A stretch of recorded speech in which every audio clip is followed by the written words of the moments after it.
Hello everybody and welcome back to another episode of the Points of Articulation. My name's Dave and if you're new to the channel, welcome everybody.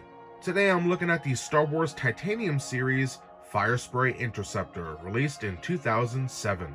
This particular variant of the Firespray Interceptor was first seen in Star Wars Galaxies, an online video game.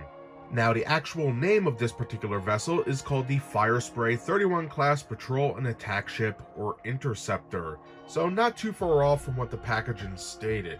Now, I do have to say, this is a straight up repaint of the Slave One we looked at time and time again, to the point where they didn't even take Boba Fett out of the cockpit. He's still sitting there molded in all his glory, and we'll take a closer look at that in just a few. So for those who don't know, the size of this particular vessel comes in at 2 3/4 inches, or a little under 7 centimeters long, so a nice sized little miniature. So we have a lot to talk about today. If you're new to my channel, what we're going to do is go over the mold, look over this bad boy with a fine-tooth comb, look at the paint, put on a stain, compare it to some other pieces, and then we'll be done. So let's get started. Alright, let's get a closer look at this bad boy's mold. Now, just like in all my videos, I will go over all the major sections of the item, and then we'll get a nice close-up look to see those fine details. So let's get started. Up at the top, we have our sensor jamming unit, our cockpit, complete with Boba Fett. We'll have a closer look in just a few. We have our stabilizer fins. Now, these do move, so let's take a look at that real quick.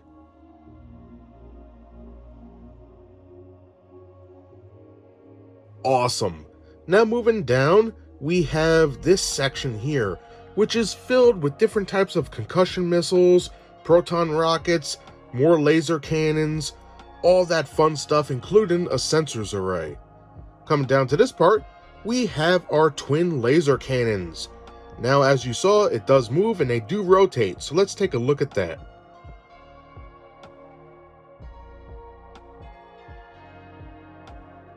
So pretty cool. As you saw, it's a little loose, but awesome nonetheless.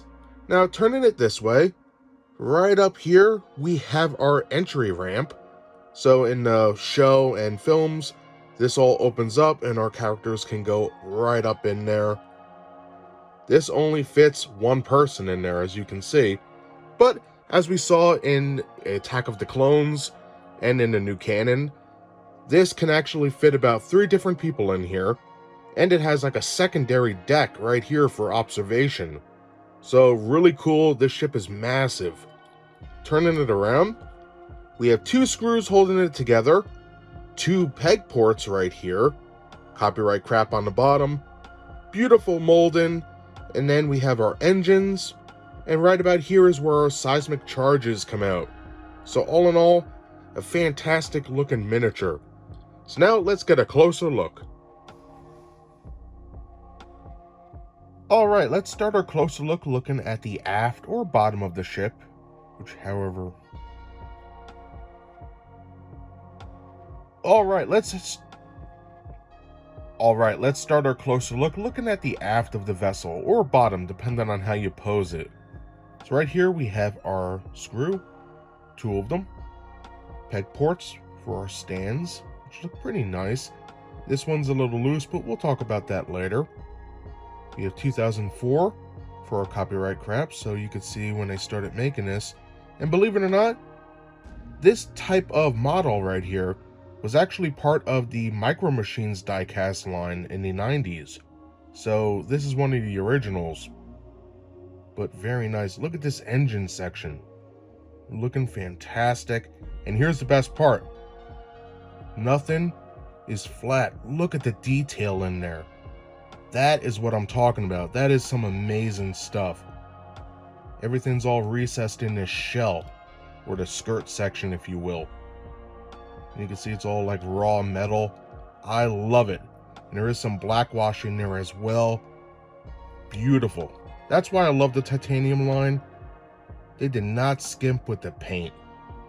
Say what you will about some of their molds, but the paint was always fantastic in my opinion. Awesome. Now looking at the skirt section, it is all line work, as you can see. And in my opinion, it looks good for what it is. I love this section here. Fantastic. Coming to the bottom. Looking good over here. Great stuff. And then we're back at the top of the vessel. Now coming down the main body, we can see again some beautiful line work right here on the sides. Beautifully done. And all the lines are brought to life by that black wash too, especially coming down here. Look at that. Fantastic.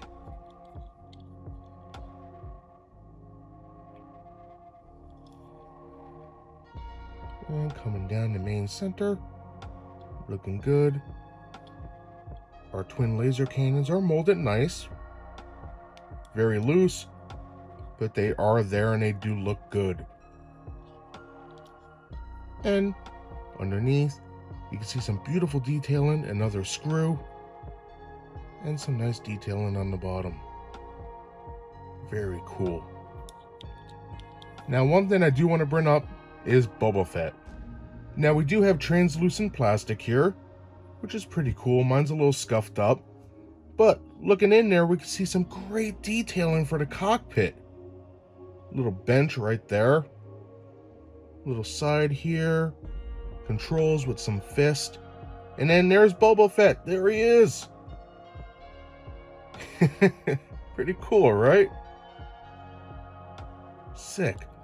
So moving on, we have our stabilizer fins, which look at this whole section here. Little pistons on the wing.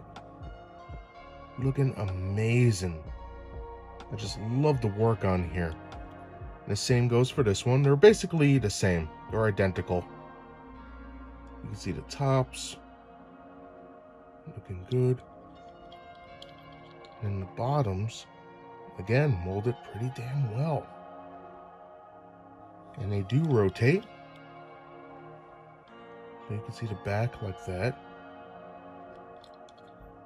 The sides molded very well. You can see a seam line, but doesn't really do much.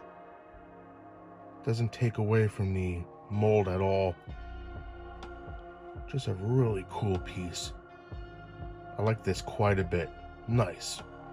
And that's everything I have to say about the mold. In short, this is a very detailed ship. And of course we knew that. We looked at it before, right? With Jango Fett's Slave 1. But I love the paint job on here, and I know some of you do as well. This is a very requested ship on the channel. So hopefully I did it justice and you guys are enjoying it. So now let's talk about the paint.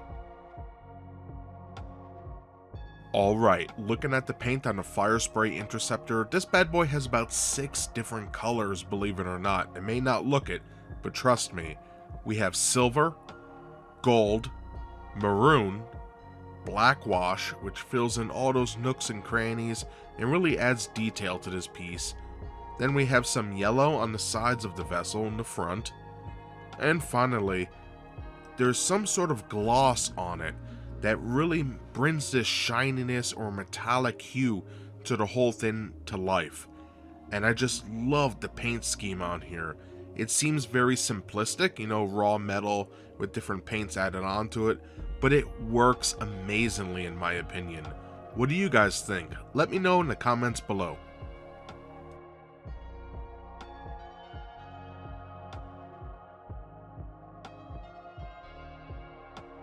So that does it for the mold and the paint. All in all, a nicely rounded ship.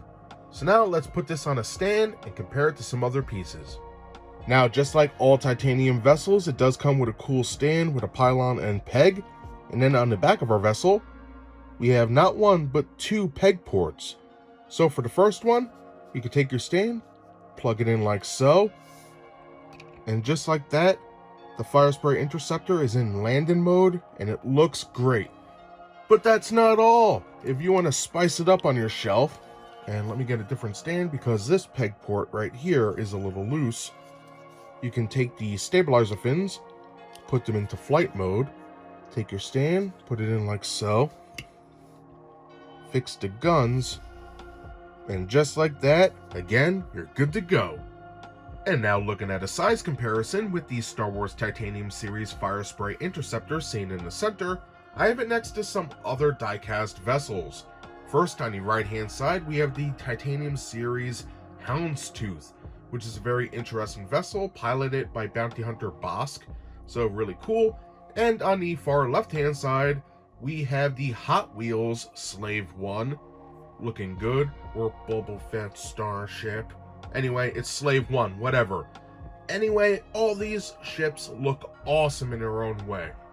And now for an added bonus size comparison with the Firespray Interceptor seen in the center, I have some other Hot Wheels vessels next to it, or vehicles if you will. First, on the right hand side, we have the Batman's Batmobile from the new film coming out in 2022.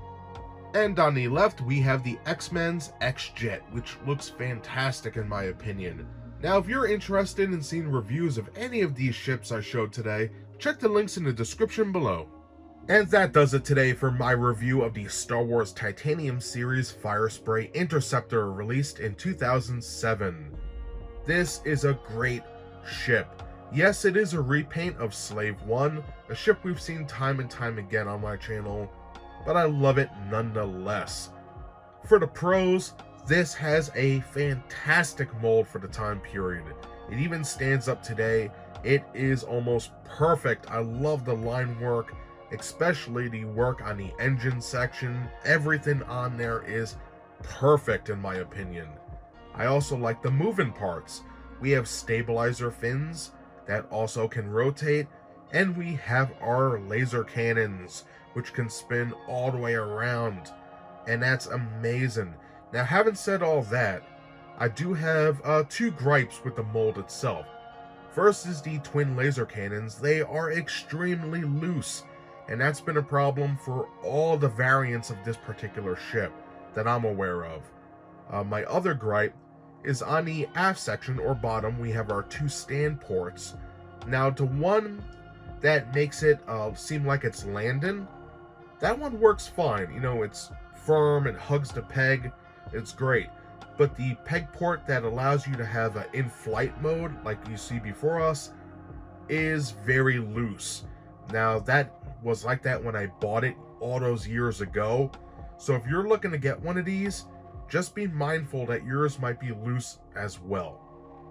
Moving on to the paint, I love it. We got about 5 different colors here, and it looks amazing.